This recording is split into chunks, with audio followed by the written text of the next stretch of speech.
there are some disturbing new details revealed today in the Baby Doe murder investigation. The little girl, identified as 2-year-old Bella Bond, was found dead in a trash bag back in June.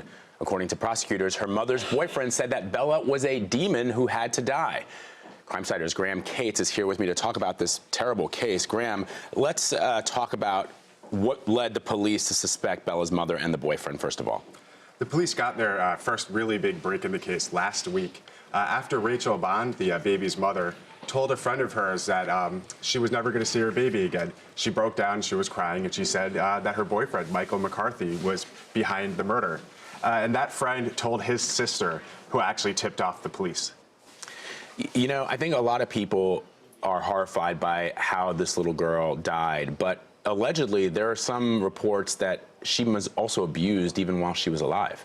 That's right. In court today, prosecutors described a statement by a former roommate and a longtime friend of the baby's mother and boyfriend. And he said that when he lived with them, they would lock the baby in a closet, he said, at times for up to an hour when the baby misbehaved. And then they also described abuse the night of baby Bella's death.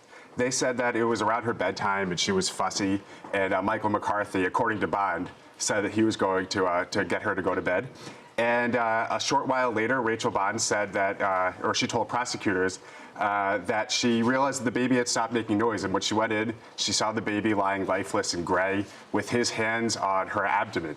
And they said that that night, McCarthy put the baby in a duffel bag and weighed it down with weights and put it into the water near a seaport in Boston. So this idea that the mother thought this little child was a demon, I mean, what do we know about these two? This guy, her boyfriend, is not the biological father. The biological father was emotional in court when he saw that man today. But what do we know about who are these folks? So it was actually Michael McCarthy who said that night, according to Bond, she was a demon anyway. It was her time to die. And police said that they found in their house books on demons and demonology. And that's so they don't just mean that she was like, you know, a little terror kind of a thing, what you say with, you know, all little kids who are super young and super fussy. They mean that they think that she was an actual demon? So far, that's what prosecutors are saying. And they're saying specifically that McCarthy, for some reason, believed that this baby was a demon. And just to go back to her biological father, a man named Joe Amoroso, who said today that he's her father, stood up in court and yelled, "Michael McCarthy, you're done. You won't last a day." And the mother and the boyfriend, are they involved in drugs? I mean, what's their story? Yeah, drugs are going to play into this. Rachel Bond says that she was actually drugged after the fact with heroin. She said that Michael McCarthy injected her with heroin to sedate her and get her to calm down. She also says that he threatened to kill her if she told the police about the killing.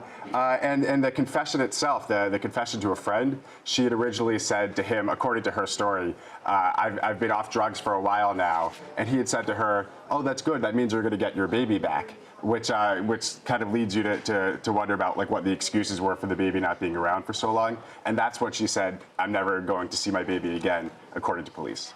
Such a terrible story. Such a terrible story. Graham Cates, thank you very, very much. And you can keep track of this investigation and read up on other crime stories of the day at cbsnews.com/Crimesider.